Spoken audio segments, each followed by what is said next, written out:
Hi hello guys, welcome back to Aadya colourful.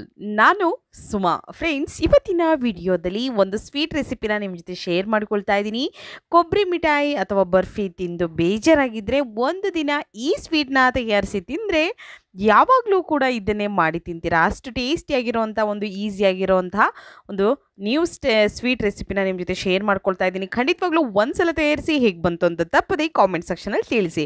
So ಇವಾಗ ಒಂದು mixie jar ತೊಗೊಂಡಿದ್ದೀನಿ. ಇದಕ್ಕೆ 1 ಕಪ್ ಆಗುವಷ್ಟು ಬೆಲ್ಲವನ್ನು ಪುಡಿ ಮಾಡಿ, ಅಂದರೆ ಕುಟ್ಟಿ ನಾನು ತೊಗೊಂಡಿದ್ದೀನಿ.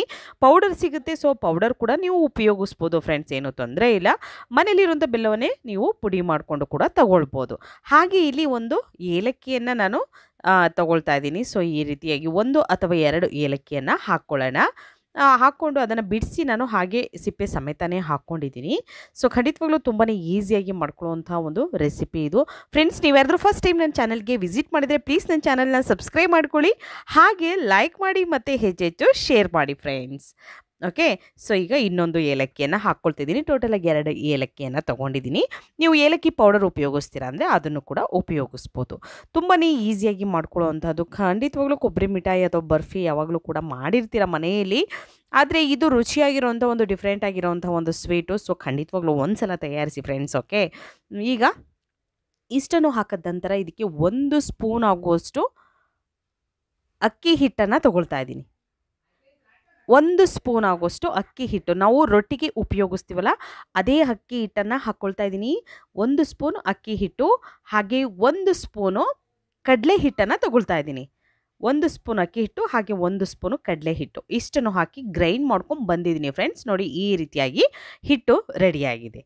ಓಕೆ, ಸೊ ಈಗ ಇದಕ್ಕೆ ನಾವು ಮೇನ್ ಇಂಗ್ರೀಡಿಯೆಂಟ್ಸ್ನ ಹಾಕ್ಕೊಳ್ಳೋಣ. ಇದಕ್ಕೆ ಫಸ್ಟು ಏಲಕ್ಕಿ, ಬೆಲ್ಲ ಮತ್ತು ಅಕ್ಕಿ ಹಿಟ್ಟು ಹಾಗೆ ಕಡಲೆ ಹಿಟ್ಟು ಇಷ್ಟನ್ನು ಗ್ರೈಂಡ್ ಮಾಡ್ಕೊಂಡು ಬಂದಿದ್ದೀನಿ. ಅದೇ ಒಂದು ಮಿಕ್ಸಿ ಜಾರ್ಗೆ ಇವಾಗ 2 ಕಪ್ ಆಗುವಷ್ಟು ಹಸಿ ಕಾಯಿ ತುರಿಯನ್ನು ಹಾಕ್ಕೊಳ್ಳೋಣ. ನೋಡಿ, ಕಾಯಿ ತುರಿ ಇದು. ಸೊ ಇಲ್ಲಿ 2 ಕಪ್ಪು ಕಾಯಿ ತುರಿಯನ್ನು ತೊಗೊಂಡಿದ್ದೀನಿ ನಾನಿಲ್ಲಿ, ಹಸಿ ಕಾಯಿ ತುರಿ. ಕೊಬ್ಬರಿಯಲ್ಲಿ ನೀವು ಮಾಡ್ತೀವಿ ಅಂದರೆ ಖಂಡಿತ ಕೊಬ್ಬರಿಯಲ್ಲೂ ಕೂಡ ನೀವು ಮಾಡ್ಕೋಬೋದು, ಏನೂ ತೊಂದರೆ ಇಲ್ಲ. ಈಗ ನೋಡಿ,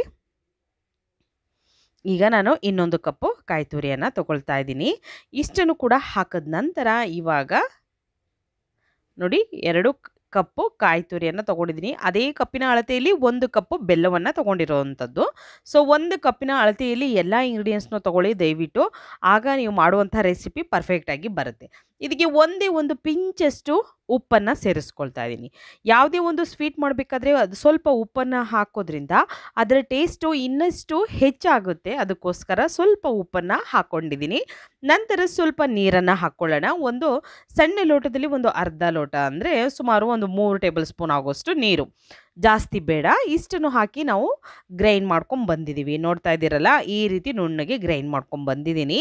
ಸೊ ಈಗ ಹೇಗೆ ಅದು ಪೇಸ್ಟ್ ಆಗಿದೆ ಅಂದರೆ ಪೂರ್ತಿ ನುಣ್ಣಗಂದರೆ ಪೂರ್ತಿ ನುಣ್ಣಗಲ್ಲ, ಸ್ವಲ್ಪ ತರಿಯಾಗಿ ಇರೋ ಹಾಗೆ ನೋಡಿ, ಈ ರೀತಿಯಾಗಿ ಹೀಗೆ ಇದನ್ನು ನಾವು ಗ್ರೈಂಡ್ ಮಾಡಿಕೊಂಡು ಬಂದಿದ್ದೀವಿ. ಸೊ ಈಗ ಇದನ್ನು ಒಂದು ಸೈಡು ತೆಗೆದಿಟ್ಕೊಳ್ಳೋಣ. ಒಂದು ಪ್ಯಾನ್ ತೊಗೊಂಡಿದ್ದೀನಿ ಫ್ರೆಂಡ್ಸ್. ಇದಕ್ಕೆ ಒಂದು 2 ಸ್ಪೂನ್ ಆಗುವಷ್ಟು ತುಪ್ಪವನ್ನು ಹಾಕ್ಕೊಳ್ಳೋಣ.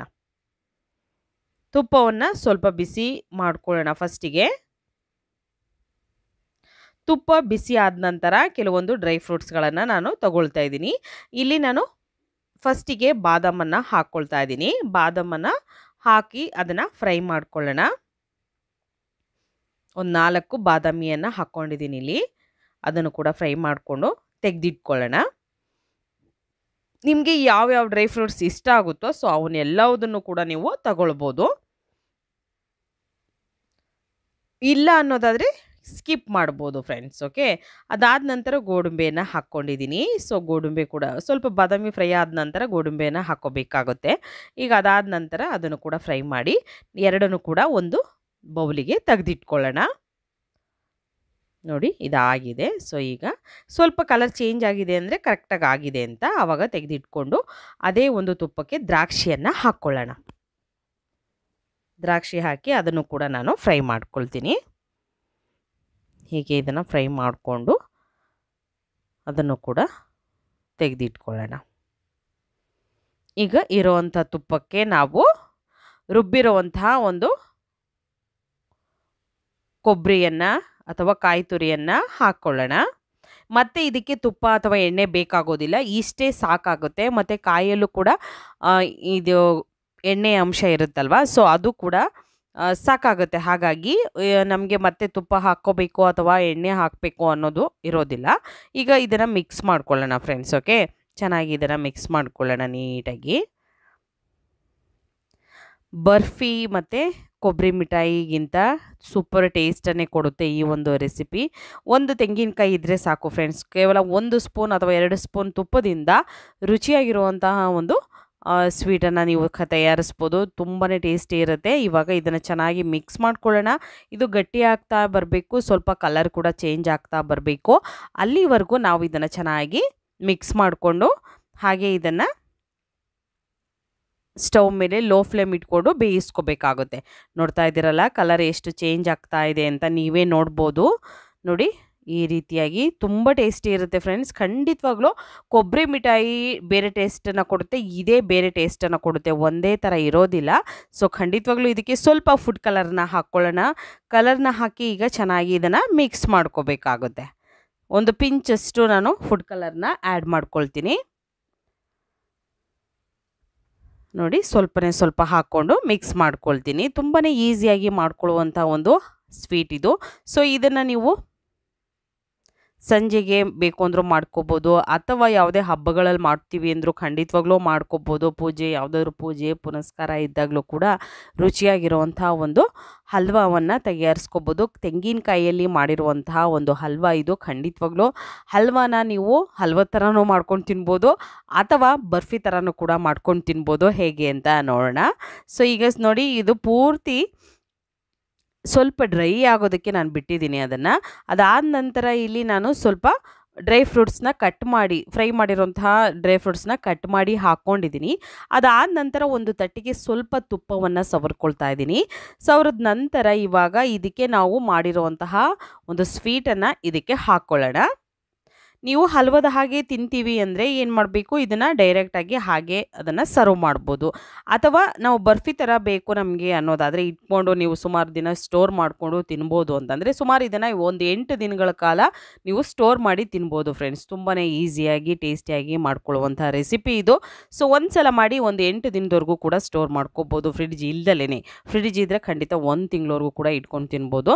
ಇವಾಗ ಇದ್ರ ಮೇಲೆ ಡ್ರೈ ಫ್ರೂಟ್ಸ್ನ ಹಾಕ್ಕೊಳ್ತಾ ಇದ್ದೀನಿ. ಈ ರೀತಿ ನಾನು ರೆಡಿ ಮಾಡ್ಕೊಂಡಿದ್ದೀನಿ. ಸೊ ನೋಡ್ತಾ ಇದ್ದೀರಲ್ಲ, ಇದಕ್ಕೆ ಜಾಸ್ತಿ ತುಪ್ಪ ಕೂಡ ಉಪಯೋಗಿಸಿಲ್ಲ, ಹಾಗೆ ಜಾಸ್ತಿ ಎಣ್ಣೆ ಕೂಡ ಉಪಯೋಗಿಸಿಲ್ಲ. ತುಂಬಾ ಬೇಗನೆ ಈಸಿಯಾಗಿ ಮಾಡ್ಕೊಳ್ಳುವಂಥ ಒಂದು ಟೇಸ್ಟಿಯ ರೆಸಿಪಿನ ಶೇರ್ ಮಾಡ್ತಾ ಇದ್ದೀನಿ. ನೋಡ್ತಾ ಇದ್ದೀರಲ್ಲ, ಕೇವಲ ತೆಂಗಿನಕಾಯಿ ಇದ್ದರೆ ಸಾಕು, ಇದಕ್ಕೆ ಜಾಸ್ತಿ ಏನು ಇಂಗ್ರೀಡಿಯೆಂಟ್ಸ್ ಬೇಕಾಗೋದಿಲ್ಲ. ಈಗ ಡ್ರೈ ಫ್ರೂಟ್ಸ್ನ ಮೇಲೆ ಹಾಕಿದ ನಂತರ ಇದನ್ನು ಒಂದು 5 ನಿಮಿಷ ನಾನು ರೆಸ್ಟಿಗೆ ಬಿಟ್ಟಿದ್ದೆ. ಅದಾದ ನಂತರ ಕಟ್ ಮಾಡ್ಕೊಳ್ತಾ ಇದ್ದೀನಿ. ನೋಡ್ತಾ ಇದ್ದೀರಲ್ಲ, ನೀವು ಹಲ್ವದ ಹಾಗೆ ಸರ್ವ್ ಮಾಡ್ತೀವಿ ಅನ್ನೋದಾದರೆ ಸ್ವಲ್ಪ ತೆಳ್ಳಗೆ ಇದ್ದಾಗಲೇ ನೀವು ಅದನ್ನು ಸ್ಟವ್ನ ಆಫ್ ಮಾಡಿಬಿಟ್ಟು ನೀವು ಒಂದು ಸೈಡ್ ತೆಗೆದು ಇಟ್ಕೊಂಡ್ರೆ ನಿಮಗೆ ಕರೆಕ್ಟಾಗಿ ಹಲ್ವದ ಹಾಗೆ ಇರುತ್ತೆ.